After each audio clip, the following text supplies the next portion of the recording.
আরজি কর কথাটা শুনতে শুনতে এখন আমাদের সবারই মনে প্রাণে এখন এটাই ভাবনা চিন্তা হচ্ছে যে কখন এটা জাস্টিফাই আমরা পাবো। তো দেখুন, সবাই এখন বলছে উই ওয়ান্ট জাস্টিস। কেউ ফেসবুকে মিথ্যা কিছু কথা লিখে ফেলছে, কেউ আপনারা দেখবেন টুইটারে বিভিন্ন ধরনের বিভিন্ন চায়ের দোকান থেকে শুরু করে যতগুলো সোশ্যাল মিডিয়া আছে, ইউটিউব, সবাই নিজের মতামত ব্যক্ত করছেন। কেউ কেউ বলছে যে মেয়েটির সাথে হাড় ভাঙা হয়েছিল, মেয়েটির যে যে আপনার যৌনাও পার্ট ছিল সেই যৌন পার্টে ভাঙা হয়েছে আপনার হাড়, এবং সেখানে নাকি 150 ml, কেউ কেউ তো গ্রামও বলছে, ml নাকি সিমেন্ট পাওয়া গেছে। বিভিন্ন ধরনের কমেন্ট এরকম শোনা যাচ্ছে, যেগুলো কিনা কিছুটা সত্যি হলেও 90% কিন্তু ফেক, 90% ফেক। কেননা আপনারা জেনে থাকবেন আজকে একটা অফিসিয়ালি যে একটা ইনভেস্টিগেশন রিপোর্ট বেরিয়েছে, হ্যাঁ, পোস্টমর্টম রিপোর্ট বেরিয়েছে। এই রিপোর্টে বলা হয়েছে যে ছেলেটি সঞ্জয় রায়, যে ছেলেটি বিহারের থেকে এসেছিল ছেলেটি এখানে সিভিক ভলান্টিয়ার্সে কাজ করতে, সেই ছেলেটির হাতের নখে যে মেয়েটির রক্ত পাওয়া গেছে, ওকে, বা এরকম ধরনের কিছু এভিডেন্স ওরা পেয়েছে, ঠিক আছে, মেয়েটির নখে কিছু রক্তের ছাপ পাওয়া গেছে, সেটা ছেলেটার ডিএনএর সাথে ম্যাচ করে গেছে। এবং ছেলেটার যে দাঁতের যে একটা দাঁতের ছাপ, সে মেয়েটির কোথাও শরীরে কোনো অংশে লেগেছে, সেই দাঁতের সাথে ছেলেটির সঞ্জয় রায়ের কিন্তু ম্যাচ পাওয়া গেছে।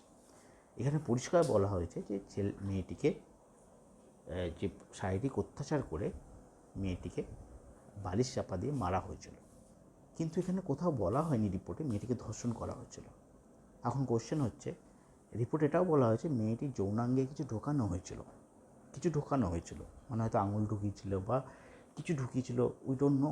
বাট ধর্ষণ করলে যেটা বলা হয় যে হ্যাঁ যৌনাঙ্গে ধর্ষণ হয়েছে, সিমেন্স পাওয়া গেছে, এই রিপোর্টটা কিন্তু এখন আসেনি। এটা কিন্তু পরীক্ষা গেছে, এবং সেখানে পরীক্ষা হলে বলবে সিমেন্সটা কি আদৌ ওনার যে রেপ করেছে সঞ্জয় রায়ের সিমেন্স না অন্য কিছু, সেটা কিন্তু এখনও আসেনি রিপোর্টে।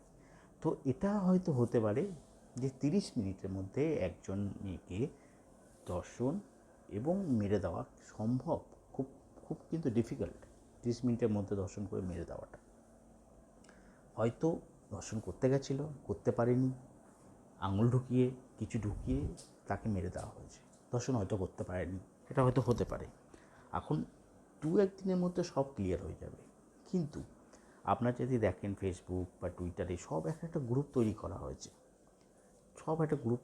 হয়েছে, যেখানে বলা হচ্ছে যে উত্তর বাংলা ফ্যামিলি, জয়রাম মোহন গ্রুপ, এই বিভিন্ন ধরনের গ্রুপ তৈরি করে বিভিন্ন ধরনের মানুষকে উস্কানিমূলক একটা বার্তা দেওয়া হচ্ছে, যেখান থেকে কিন্তু একটা মানুষের মনে একটা উল্টো একটা জিনিস দেখতে পাওয়া যাচ্ছে, কি মানুষ ভরকে যাচ্ছে।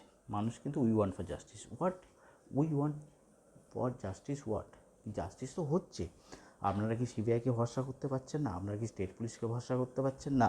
আপনারা তাহলে কাকে ভরসা করবেন? এখন তো এটা সুপ্রিম কোর্টের বিচারাধীন বিষয়, সুপ্রিম কোর্ট এটাকে নজরদারি করে এটাকে কিন্তু শাস্তি দেবে। তা এখন যদি আমরা সিবিআইকেও ভরসা করতে না পারেন, তাহলে বলবো এটা পলিটিক্যালি মোটিভেটেড।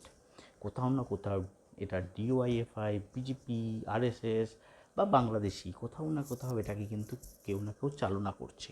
কেননা জাস্টিস সবাই চায়, কিন্তু জাস্টিসের নামে যে শুরু হয়েছে চারদিকে ভাঙচুর, জাস্টিসের নামে বিভিন্ন জায়গায় ধর্না, সিবিআইকে তদন্ত করতে দিন। সুপ্রিম কোর্ট এটাকে হাতে নিয়েছে, সুপ্রিম কোর্ট দেখছে। আপনারা যদি নিজেরাই এটাকে বিচার করবেন, কেউ তো দেখছি যে বিভিন্ন ছবি দিয়ে লিখেছে যৌনাঙ্গ কেটে দিক ছেলেটার, এগুলো কি কোনো বাস্তব? এগুলো কি কোনো আপনার আইনসম্মত? এগুলো মানা যায় না। নিজের হাতে কখনো আইন নেওয়া যায় না। আমাদের ভরসা করতে হবে সংবিধানকে, ভরসা করতে হবে পুলিশ ব্যবস্থাকে। আপনাদের যখন ভোট হয় তখন আমরা ভোটটা কেন দেন? এখন আপনারা চিৎকার করছেন, ভোটটা দেওয়ার সময় মনে থাকে না? ভোটটা কেন দেন? ভোটটা তো আপনারা চিন্তাভাবনা করে ভোটটা দেবেন। তাহলে যদি না চান এই সরকারকে, ভোটটা দিয়ে জিতিয়ে এখন আপনারা সেই কুমিরের কান্না কাঁদলে তো হবে না। এখন আপনাদের ওয়েট করতে হবে 2026 পর্যন্ত।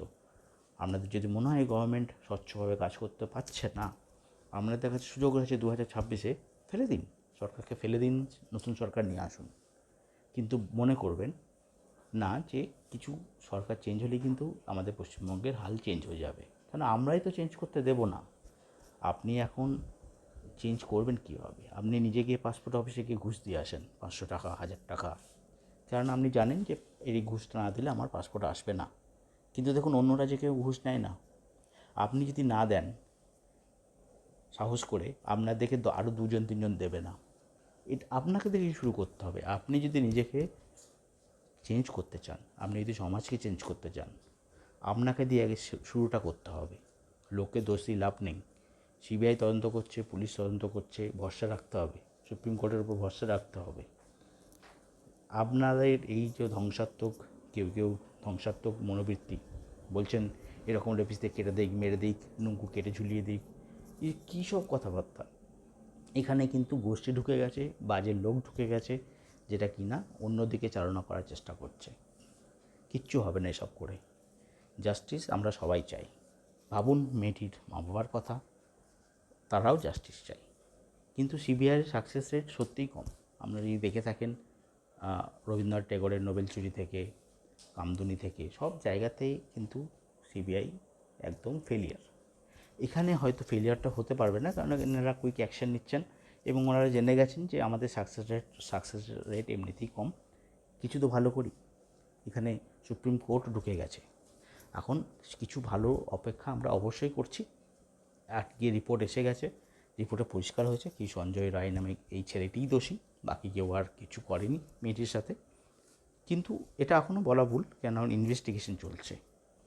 ঠিক আছে, আমি বললে হয়তো আপনারা আরও কমেন্ট করবেন, কিন্তু এইটাই মোটামুটি ধরে রাখুন, এইরকমই চলবে কিছুদিন, তারপরে আপনারা পুরো সত্যিটা জেনে যাবেন। কিন্তু দয়া করে সোশ্যাল মিডিয়াতে বিভ্রান্তিকর হেট কমেন্ট, রুমার্স, এগুলো ছড়াতে দেবেন না। ভরসা রাখুন। আপনি যদি সিবিআইকে ভরসা না করছেন, তাহলে গভর্নমেন্ট অফ ইন্ডিয়াকে আপনি ভরসা করতে পারছেন না, আপনি সুপ্রিম কোর্টে ভরসা করতে পারছেন না। এই জিনিসগুলো করবেন না প্লিজ।